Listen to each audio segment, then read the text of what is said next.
Go on then. How you doing, everyone? We're here in the offices of Accura Diamond in Dublin with Brian and Gary. I'm going to hand you over to Brian now in a sec. What this man doesn't know about diamond blades isn't worth knowing. You want me showing the presentation? If you want to say a couple of words, this is Brian. Brady. You're welcome. Thanks very much for people who attended in person. It's a pity everybody else couldn't turn up either. So you're very welcome to the live stream anyway, to today's team. That's it. So we're going to start off with a presentation on diamond blades, the safe use of diamond blades. And any questions you have, you're free to ask them away, and I'll try and answer the best of my ability as I can. You know, this is a 4.2mm blade. Diamond blades basically range from small handheld grinders to large high-powered saws. And again, as you see yourself, the massive amount of water that's been thrown off this, you know, you'd want the reservoir to run that blade, you know. So this is a wall saw blade, again used for deep cutting and for speedy removal of concrete, you know. Commonly used in demolition or motorway projects and so on. Understanding the dangers, okay, handling and inspection, and personal safety. It is important when you dress a diamond blade, as it's called, or put a diamond blade onto an angle grinder or a console, that you actually examine the blade beforehand. There's a couple of things you must check on a diamond blade to make sure that it's compliant with law and health and safety. Obviously, you all have expensive insurances, and you just want to keep applying for insurances every year without it going up, and your premiums going up, and you don't have any accidents. So it's very important that you follow these particular steps. Okay, understanding the dangers. Okay, the hazards associated. Injury caused by bodily contact. Risks associated. Injury caused by product breakage. Markings, which is very, very important. Type, size and operating speeds. Abrasive wheel markings. There is a difference. Understand the dangers, the hazards, injury caused by bodily contact. You're going to hear an awful lot of me talk about clamp plates in this presentation, because that's where an awful lot of the problems will stem from, is the clamp plates, not having the blade contact with the clamp plates. So your safety guard is important. Vibration, you've obviously known it's called white finger or miner's disease. These are all elements we're going to cover: is dust, oils, respiratory tract, noise, and accidental contact. Your safety guard: dust, oils, respiratory tract, noise, breakage. Understand the dangerous risk injury caused by product breakage. Is the correct mounting. So there again, I'm coming back to clamp plates. Have the clamp plates, are they in contact with the blade itself, or is there grit underneath that clamp plate? Grit is a common problem, particularly with landscapers. You're going to have sand blown, or you're going to have sand in contact, you're going to have sand on your hands that's going to transfer onto the blade. One little grit or grain of sand can actually be the difference between your blade sitting correctly on the saw or not, you know. Blade cracking, as we covered a bit of that earlier on, to be looking for segment loss and blade flutter. Again, these are all associated problems that you're going to have, or that you have experienced over the years from diamond blades. Anybody any questions at this point? Okay, and regular inspection, as I said to you, you've got to constantly check your blade in between cuts. I know it's a pain in the arse, but you've got to do it, you know. Sorry, Brian, can I add the blade flutter? Flutter is when it's wobbling. Yeah. And a big problem with that, and a big cause of that, can be either your bearings on the saw, if you haven't changed bearings, or bearings if they're collapsing or on the way out, particularly on steel saws and angle grinders, or I won't say steel saws, sorry, con saws. That can be Husqvarna or Stihl or Makita. The blade can flutter for a number of reasons, but the main reason why is clamp plates. As I said earlier on, the dirt or the dust or grit that gets trapped on the clamp plates will transfer onto your blade. Then that inertia that's caused on that blade, and you know, this hammering that's going around, will actually then transfer onto your bearing. So even though you might think you've corrected that problem by replacing the next blade, when you put the next blade on, because you've already done the damage to the bearings, that's going to transfer, and you can get slight ovaling, very, very slight ovaling, but you want to have a real keen eye for to actually see. So you're not going to true circular 20 centimetre hole can sometimes become ovalised because the bearing is on its way out, and that can cause a blade for the flutter, you know. You've got to be very, very careful. And what's your advice then when that starts happening? Leave your saw in with a registered Stihl or Husqvarna repair agent. Don't try and do it yourself. You know, the amount of guys that do it. This is a machine that's running at 5,000 RPM. Might be a stupid question, but why would you use it? For people out there now watching this now, why wouldn't you use the blade that's, to get it in? Why wouldn't you use it after? You get it repaired for why? Oh, you get it repaired because you just don't want to. Like, you're going to spend good money off the bat on a diamond blade because that problem, that inherent problem that's on your bearings, if you don't get the bearings replaced over time, that's going to have an effect on the next blade you put on, and you're going to get this ovaling going on. You're not going to get the true centimetre, true 20 millimetre arbor. Another thing that lads do is as well is sometimes you'll see it, they'll buy a blade and has the correct or incorrect fitting arbor. So where it has a 20 mil spindle, they'll put a 25 mil blade on, they'll pack it out with cardboard. As soon as you have that in a couple of revolutions, I've seen it. I've seen guys using bits of metal, I've seen guys using nails. It's a no-no. Unless it has the correct arbor. Now you can get certain reducer rings to use them, but they have to be put in properly. Either glue them in or put them in a punch. But the problem is, you see, you have a guy that's changing this blade to use another blade, over time it comes loose anyway. So always try and get it with the correct fitting arbor. And to be honest then, for the sake of just changing a blade or getting that repaired, it's cheaper than losing an eye, isn't it? Absolutely, there's no spare parts for That's us. the point I was making. There's no spare parts for us. Very same as when it comes to dust, there's no spare parts for dust. You know, the guys come in and say, have you got a spare pull cable, have you got a spare part for this? So they love their tools. When it comes down to their bodies and it comes down to their parts, there is no spare parts. You can't go into spare parts for eyes or fingers, you know. So also approved the Organisation for Safety Abrasives. Basically, that's a high standard. You've also got your British standards, and then you have the EN safety standards. So EN 13236 and also approved are really what you'd be looking for in the blades. You know, the blades I see out there, although it has reduced with no markers at all whatsoever, is actually it's frightening, to be quite honest with you. Where would the marker be for the Generally OSA? on the blank of the blade. Sometimes they're produced on a sticker. Actually, if I had a blade, Nailed normally around where the arbor is, the centre arbor on the hole in the middle. They're normally wrapped around that. You'll see, you'll notice it straight away, and it's EN 13236. Like it's wrapped around. You'll see it. If you ever get your hands on a blade without an EN marker, lads, don't use it. You know, you'll find out the hard way if you do use it. You could have a segment loss, or it's just not. It's not safe. You know, so always look out for your EN rate. It's quite visible on a blade. Now you might get an old blade that's dirty that needs to be cleaned in anyways because you're putting a clamp plate over it. Clean it down, you'll see the EN rating on it. You know, make sure you can't stress that enough because otherwise, no, you're liable for it. Your insurance won't pay out. The first thing your insurance will want to do is they want to punch holes and to see, you know, if you've injured a member of the public, say a public liability insurance, as you know, we're all paying enough this day and age. But an insurance company will want to punch holes to find out how not to pay this claim.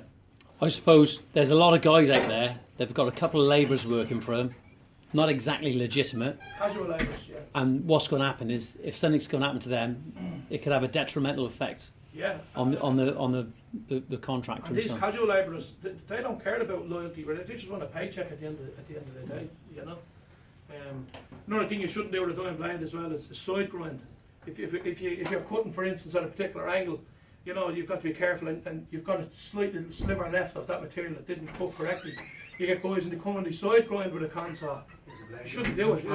Particularly whatever tolerance you get with concrete, you're not going to get that with natural stone, because there could be feldspar or it could be natural agents within the stone. You know, quartz, which is as hard as the diamond, like, you know. So diamond operates. It's the most hardest element known to man. You know, whether it's man-made or natural. And it should be starting off really that we operate off what's called a Mohs scale. So from 0, which is 12, right through to diamond, which is 10, and materials in between are all rated at different numbers. You told me it was around there. Yeah, normally that's what I'm saying. It's always quite visible, you know. Go on then, Bryce, sorry. So again, you're going to make sure the blade has a directional arrow. This is more again pertaining to abrasives, but with diamond, you can always correct it. The tailing or the erosion pattern can open up the blade a certain way. So if you put a blade on incorrectly, a diamond blade, it'll struggle for a couple of minutes first, then it'll start to open up itself. Once you're in the material, it's soft enough for the coat with it, you know. So directional arrow is very, very important as well. Mount with the rotation of the spindle. Maximum RPM, so I think our console, I think it's 5,600 RPM if I'm correct thereabouts. There's variants are 5,000, some 6,000. With diamond, you don't have to worry so much. It's more for abrasives, because abrasives can actually explode in your face. Diamond won't, or shouldn't, because most of them are laser welded, you know. Diamond likes speed, so the faster you can have your blade running, the better it is for the material that you're cutting, the better it is for the operator, you know. So again, you have the British standard codes. We don't. We operate on the EN rating, but we sort of copy I mean, apply it to our, massage it to our own ways. Use half colour stripes of blades. It's not really so synonymous now with blades that are on the market. There's so many different blades on the market now, you know. So the maximum speed must not exceed the marking on the wheel, you know. But that's more for abrasives, so we're covering abrasives on the diamond tools here. Prevent accidental damage. Okay, again, a common problem we have is a guy will say to us, Brian, that blade's not cutting right. I got it off you last week, it's not cutting right. We'll say, okay, fine, fair enough. What are you doing with the blade? By law, you're meant to actually, if you were transporting your console on the back of your van, you're meant to take the blade off. Not for the guys, don't. Finish working Friday, the last thing you want to do is take the blade off for that second and put it away somewhere safe. Because they throw it into the back of the van, I've seen them doing it. And when you hit off a whacker plate, or they go around a roundabout in the van and it hits, it damages the blade and it pinches the blade and it can knock that blade out of tension. So next time you're going to use that blade will also flutter, it can flutter as well, or you get a segment that'll bend, you know. So that's another reason why your blade won't be operating at top of them, because you might have slightly, you wouldn't even notice that you have it running. You're wondering why all of a sudden the blade is chipping, is because you've knocked the segment or a lug out, you know. Any questions on that at all? Have you, sir? Anytime you have any questions, just answer away, and particularly for those people on the live stream as well. So the blade design, there's all different types of blade design. You've got continuous rim, you've got segmented. Segmented is this type here. Okay, we'll go through the basics on the blade. This is what we call as the blank, or it's also known as the core. It's normally made up of a high tensile steel. However, there are some cheap and nasty versions out there. You can nearly bend them with your hand, and I won't embarrass manufacturers by mentioning names today. That's not what this is about, to be honest with you, you know. This is known as your arbor, or your centre hole, and it's what your blade is to spin on. Okay, as I said here on, sometimes you can get rings that are inserted in it. Thanks, Brady. This is what's called a turbo segmented blade, because it's got turbo indents in the actual in the segment itself.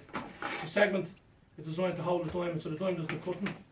Anybody that says they have a blade that's lasting 5 years, they're doing something wrong. They're using it incorrectly.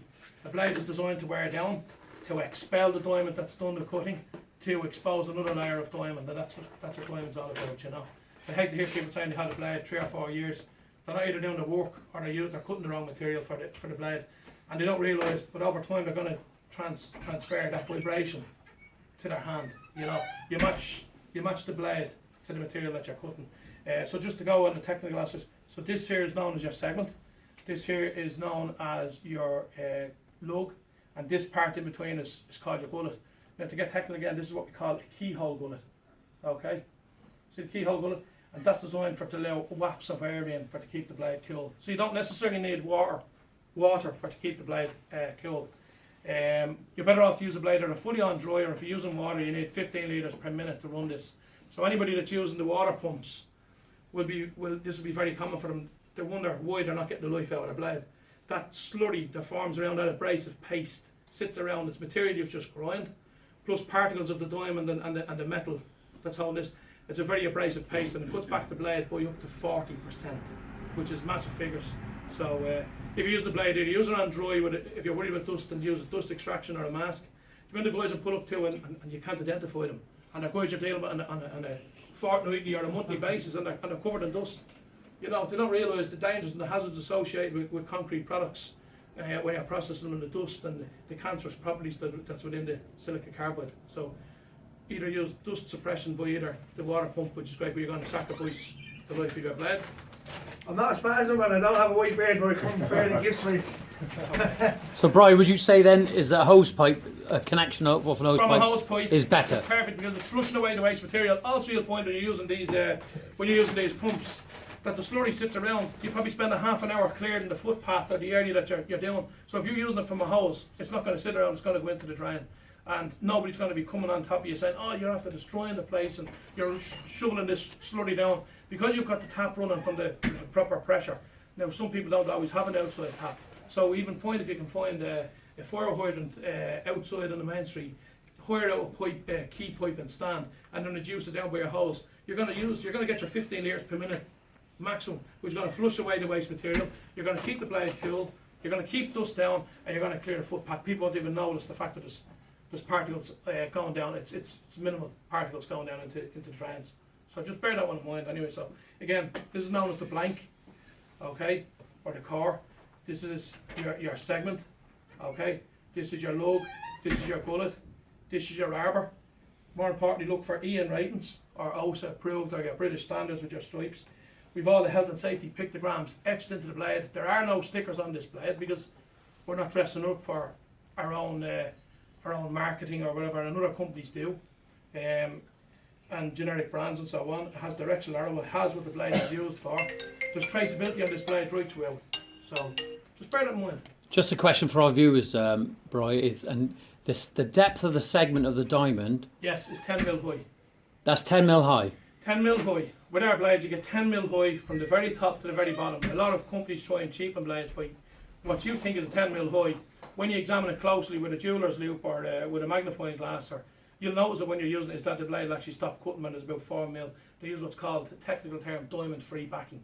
Right. And what they do is they're just cheapening the blade, to be quite honest. So you do get what you pay for at the end of the day. And obviously in that segment, sometimes you can have a little bit more amount of diamond. Yeah, there's a high concentration of diamond. It's like baking a cake. You can put as many ingredients as you want in, but that increases the price so you can take the ingredients out. So if a blade was wearing down very fast, the depth, what would you suggest that is? I'd suggest that you bought a blade that basically was cutting fine for the first maybe 6 or 7 millimetre and start slowing down. Basically, you've been hoodwinked. You know, the blade is going to slow down cutting. Okay. Or you've used the wrong blade. Exactly. The wrong blade has been supplied you for the wrong job. There could be a number of things. It's not necessarily just one. You know, depending on where you buy it, what you're asking for, and what you're getting. People ask for it, like an awful lot of people when they're using blades, particularly owner operators. They ask for life and they ask for speed. It's very hard to match the two up. So just to sort of clarify this and get this into layman's term, because there's a lot of technical information coming out here now this morning, is that that's Rob Malloy.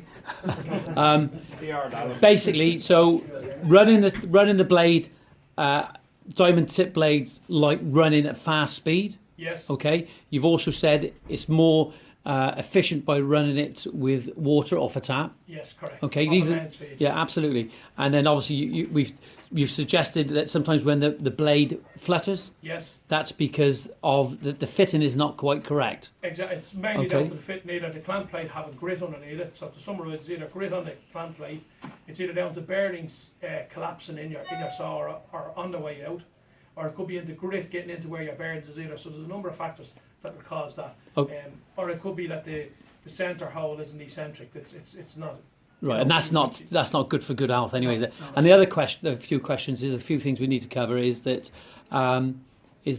when guys are using diamond tip blades, a myth, is there a general purpose blade? There is no such thing as a general purpose. Can you clarify what blade for what would you suggest? Okay, if you're using asphalt, you use an asphalt blade. If you're doing green concrete, you use an asphalt-based bonded blade. So basically, you've got wider. You normally have wider segments on an asphalt blade. It'll have an enhanced segment on it, so it gives you side clearance. You'll notice that this segment here, as opposed to these other segments, you want to bring me closer? I'll go and show you closer. Just for your viewers that's at home, if you look, this is what we call an enhanced segment. Okay, you can get it in all different shapes. Also, some blades will have tungsten carbide inserts, and what that does is it actually smashes the larger particles out of the way. It also makes it clearer because this is narrower here than this by about 0.5 mil, and that gives you free cutting. It doesn't trap. So when you're doing large particles of aggregates, for instance, that's within, say, asphalt, which is similar properties to green concrete, you might have river pebble, which is rounded, which is large and can get caught in between the lugs. So normally you have wider lugs or tungsten, and it smashes it out of the way and allows the diamond to do its job of. Fantastic. So I hope that clears that up for you anyway. Yeah, just very quickly then, guys, in the last 10 years, a lot of guys are using sandstone, and now we're moving on to porcelain. Yes. Is there a blade that is different for the layman's, again, from sandstone to porcelain? Oh, indeed there is, and it's down to the diamond grit size that's used. And it's also down to the configuration. This is what we call a continuous rim blade. And this is what you use for good finish. With a segmented blade, you've got the tendency where you can cause chipping. With a continuous blade is what's going to offer very good finish. The diamond that's used in this is going to be a smaller particle of diamond that's used in this because the area of contact is more delicate that you're doing. So it's dense, but it's delicate in porcelain. I had actually a customer yesterday, brand new business, he was using a console for cutting porcelain. And halfway through he was wondering why the toy was splitting. The reason why is the inertia from the belt on the console was. Could you define what inertia means? Inertia is the energy. Yeah. The energy is based, and it's on a pulley system. It's also fed by the fuel that's going through your system on the. So it's kettles. irregular then. It is. So you're better off when you're doing porcelain to use electric power tools, such as either a wet saw or an angle grinder. And because it's continually even. You've got that continuous feed of power, and that's what diamond likes, is speed of cut. But the diamond that you're using is going to be smaller. It's going to be tinier. So therefore, the segment we can actually, where this would be 3 mil thick. Yes. Okay, a porcelain blade would be 1.2 or 1 millimeter thick. So that's it. But also, there's a porcelain blade there for a wet saw. So if you was just, we spoke about this and we want to get this information out there for when you're cutting porcelain, would you just go straight through the porcelain product, straight through it, one depth? How would you cut it? If you're using a wet saw, for instance, you should always multi-pass. Go through it. It'll give you better accuracy as well. The guy that tries to do a 20 mil lunk at one time is being greedy, but he thinks he's going to get the product cut quicker. He's a lot of stock to remove. He's better off going up at a fast speed at 7 mil depth, bringing it back at 7 mil, and going back up at 7. It's called multi-passing, and that's good for your machine and good for the operator. Okay, so when you're coming back, you can still keep the saw cut and it's still there. Absolutely, and it's running at that speed. As I said here, on diamond like speed, it doesn't like this stopping and start system. Diamond like speed and reacts very, very well with speed. It doesn't like this stop and start system that you get with a still saw. So porcelain, it's got to be run at high speed, and it's best if it was on electric because it's nice and even cut. It's best if it's on a wet saw because it's best for the operator because he's not getting dust thrown all over the place. And it's crucial when you're using porcelain, of course, you want a nice, sleek, neat cut, don't you? Absolutely, and you'll only get that from a continuous rim blade. You would never use a segmented blade on porcelain. And I would say that when you're cutting porcelain and you're delivering high quality work, because porcelain is not cheap. One porcelain coil can be as expensive as €90, which in your terms in the UK, in the mainland, would be. That's a private joke, by the way. I never said that. Would be €75 or £75, say for instance. It's a very heavy material. It's very dense. And this video is going to be going out on YouTube. People all around the world are going to be watching this without a shadow of a doubt. And then if you're producing high quality work and you've got a high quality product, and you start cutting a product and start making a mess of it because you're not using the right blade, that isn't good. So I would suggest you need to invest into a good quality blade, don't you? Without a doubt, and it annoys me and frustrates me when I go to a builder's merchant, because we supply to some builder's merchants certain other materials that we supply and other drill bits and so on. The guy will go in for a €20 bag of gravel because he needs to get the job done. He doesn't realise how important the diamond blade is. It's about the finish. It's about executing that finish at the end of the day. And it's only when he comes in and realises, geez, didn't realise you had this, you can tell a guy so many times. You can show him a catalogue, you can invite him to your website, but when he comes in, you'll actually physically hand him the blade, show him the difference of one blade as opposed to another. He's not going to get over the phone. So we try and encourage people to come in. If they walk out without not buying anything, that's fine, but at least we've educated them. So when they do come across porcelain, they do need to know the information to have it at hand. Right, okay. Well, it's so important that this is an industry. There's a lot of myths about it, isn't it? Of course, right? Absolutely, and the companies try and they'll dramatise things by using technical terms, and they'll try and use fancy wording, and they try and glaze over this because they don't want you to know. They're happy for you to have a problem with the blade, so you just come back and buy another blade. Yeah, absolutely, and they never tell you if you go into, and we're not going to name anyone, but when you go into certain merchants, they won't particularly, they won't know enough about a blade to give you the right advice about what you're cutting. They're too interested in selling consoles or hiring out whacker plates, hiring out heaters and blowers. How can they be specialists in one field? They can't. And we specialise in diamond tools. Okay, and is there a specific brand, or you got many brands, or you just use? We have several different suppliers that we get stuff from because we find the person who produces an excellent concrete blade mightn't necessarily produce a good asphalt blade. Our blades, the diamond is manufactured. Right, okay, so just recap on that. So you're saying you can get a blade for cutting tarmac, and that brand is good for that type of thing. Yes. Again, because it's more specialist again. In many cases. Particularly, for instance, you're doing porcelain now, so we focus on porcelain for a second. There's an awful lot of big construction firms out there that are supplying diamond blades that have been very good market leaders when it comes to concrete, but when it comes to porcelain, they disregarded it. We've been at the forefront of this, and we developed blades designed for porcelain because I come from a toilet background from 20 years or plus.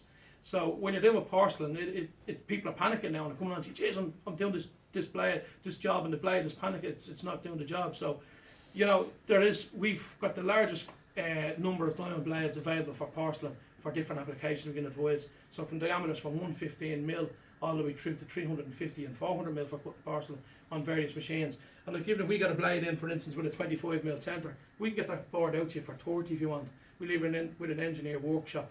So it's not a case you have to have hundreds of these on stock in different harbours. We get them in January 20 or 25 and we get them opened up by an engineer to make sure it fits your saw. Right, well I'm going to put you, Yeah. You've got a contractor in the mainland, Yes. right? We've loads of contracts Yeah. which is a bigger No, country. in our mainland, right? Yes. So you've got a contractor up in, say, Leeds somewhere, right? Yes. And it'd be a good idea, he could give you a ring and he could say, look, I'm cutting this porcelain, right? What would you recommend? And you would give him some advice on that, wouldn't you? I'm going to ask him first of all, what machine is he using? So Yeah. once I narrow it down to what machine, well then we limit then to what blade is available to him. So, Okay. you know, preferably if he's using a wet saw. But wet saws and formats of toys have gone so big now, it's nearly like cladding. So, you know, we've sold a lot of 1.5 metre saws this year and 1.2 metre saws, where beforehand the standard and most of the hire shops only carry as a 600 saw. So 600 saw is going to do 1500 long of a toil.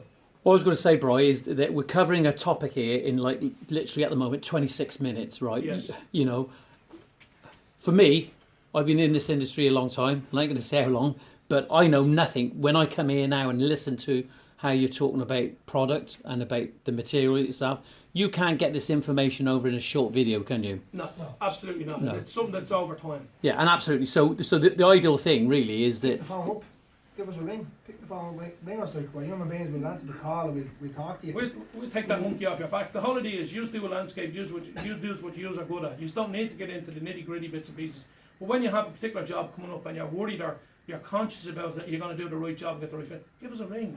We'll explain to you whether you buy off us or not, or you know that's an imperative. well, you know? I think the thing is now this is going to give massive value and education to people out there, right? Yeah. And there is a resource here now for guys to ensure that they don't get it wrong. But we're not necessarily talking about cost now. No. And we're not going to start talking about that, you know, and asking about cost. The idea of this video now is to educate about using the right product for various reasons and to avoid all those bad products out there, because it's not cost effective, is it? Yeah, there's an overload of cheap and nasty products. You know, if I wasn't being conscious about it, I could go out and buy cheap nasty products and just turn it into a massive profit. That's what we're about, you know. Can I ask a question? Yes. In percentage terms of the amount of product that is being sold out there at the moment, what would you say of what percentage is any good? What percentage of any good? Because it's saturated, isn't it? It's saturated. It's the 80-20 rule. I'm going to be honest with you. I'd say there's 80% of absolute crap out there, and then there's 20% of what I deem is decent. And unfortunately, 80% of crap outside is being sold over the counter in hardware stores that don't specialise. They're only interested in one thing only, and that's their base profit margin. That's all. And they're there's not interested in your safety. You know, they're not interested in how long you get out of a blade. You know, three things our triangle stands for: is price, quality, and performance. Absolutely. And service. And that's it. And there's a lot of companies out there online that were selling PPE and diamond tip blades that aren't But necessarily. they're selling rakes, they're selling shovels, they're selling whacker plates, they're selling diggers, they're selling how can they specialise? How can they specialise in that field? It's such a massive. So really, you can't emphasise the importance of and I go using into the hardware stores and I'm sick and tired of telling them how important it is to use a proper quality diamond blade. Obviously, look, I'm doing it from a sales point of view, but I see the crap they're selling and they're pushing out there, and people are accepting it. Brian, you know as well as I do, the first question you get asked by these people is, how much can I make on that blade? Yeah. That's the first That's question. Shouldn't be the first question, that should be the last. We're talking to people, the last thing we tell you is a price on a blade. We give you the right information you need for the blade, or saw, or whatever you're buying off us at the time, and then price comes into it. If it's all down to price, sure, But there's also we can culture sell there. cheap, we can sell cheap, everybody can sell cheap. There's You a can do culture your own there. work cheap, lads. You can buy in cheap Chinese granite, and you can buy in cheap products and do your work for a grand cheaper than the next fella. You see, But everybody stand on your knows. work. Everybody knows the price of everything, but the value of sweet FA. You know, Absolutely. to be honest with you, there's always somebody who'll say to do it cheaper, but at what cost? And unfortunately, lads, there is a culture out there. There's an element in all industries, and particularly in the landscape industry, that guys just want the cheapest blade. They want the blade that's going to last the longest. They want the blade that's going to cut the quickest, which is very, very hard to get both entities. And then they want it for the cheapest price. So you're always going to have that element, you know. I've one landscaper, I won't mention name, who is buying blades for €25 for 300mm blades. he's happy with them. But all he's doing is concrete products. When he comes across the more advanced materials such as granites, Portuguese limestone, Duro stone, to name but a few, he's going to struggle. And those blades, that's when he's going to make a mess of a job. The one question I ask a fella who buys a diamond blade for €25, and I'd say it openly here, where did you buy it? You bought it off builders providers. Okay, so how much do they pay for that blade? Right, so straight away they're making at least €10. They can't make less than €10 on a blade. So there's €15 that they bought it for. Okay, now how much is the fella selling them, the builders providers making on that blade? So you're down to probably a €6 diamond blade. Well, what's a €6 diamond blade actually going to do for you in the long haul of things? So, you know, you have to be thinking about where did they get it from, how much do they pay, and how can they sell it to me at €25? You know, it's a no-brainer. And in some cases, you can buy cheap blades, very expensive as well. Yeah, of course you can, yeah. You know, so that's the point. There are guys out there that are buying blades, cheap and rubbish blades that are very expensive. Yeah, like we give quotes to people all the time for blades, and they're wondering, well, how good is the... You're able to say to me that price. Are you sure it's a good quality blade if it's that price because they've been hoodwinked somewhere else? And so we say, well, I'll tell you what to do. Buy this one blade. We'll give you this price, and when you're wanting to buy quantities of 5 or more, we'll do a discount structure based on the when you try it. We don't give free samples because we know they work. But what we do is, if we got a new line of blades and we're anxious, we want to try it out, I'll take that blade and I'll give the 3 or 4 landscaping lads or 3 or 4 toilers, say, have a play with that, bring it back to me within a week. I'll give it then to another guy, the same blade, and I'll make my calculations based on what they say, you know. If one of those guys says it's a bad blade, well then, in the bin. Well, I think the information you've given this morning has been absolutely valuable, and people need to look at this again, and maybe we can do some more videos in the future of specific blades. But the question that's going to be asked is, can you get a blade to the UK Yes. at the right price? We can, and obviously, look, it's not doing the salesman thing here. The biggest entity we have that's a problem at the moment is the Irish sea. It's the most expensive sea in the world for us taking in goods and for exporting goods. If you're going to get like a co-op that you're all going, we can put in one delivery. I'll do a free delivery based on particular quantities. Like if somebody wants 2 blades, we'll have to charge carriage, obviously, you know. But it's not something I like doing, is charging carriage. But we'll have to do it because we can't be making a loss either. So if there was 7 guys in a particular region said they wanted to take in 2 or 3 blades each, we'll do that for free, and they can go and meet up this hub and pick out the blades. But to be honest, for me, if I wanted a blade and it's something that's very specialist, a bit of carriage wouldn't bother me. Exactly. I would just drop you an email and I would say, I'm cutting porcelain next week. This is what I'm cutting, and I'm going to use in this application. I've got to clear this out bit first, and then I would say, look, what blades do I need? Got a bit of tarmac there that needs coming up, need to cut out. For instance, next week I'm doing some curbing, and the tarmac's going to have to be cut. So I will say, I'm cutting tarmac, drop you an email, and you can drop me an email back with the relevant information and the costs and prices and what have you. But for me, the last thing I want to do is buying online with somebody I've never met and I don't know. It's the thing, you see, this is like, we set up an online shop as well for that reason. And I really thought, and I was naive to, I thought 3 years when we set up the online store, this is great, up close, the shutters down, I wanted to pay for electricity or heating or lighting and staff anymore.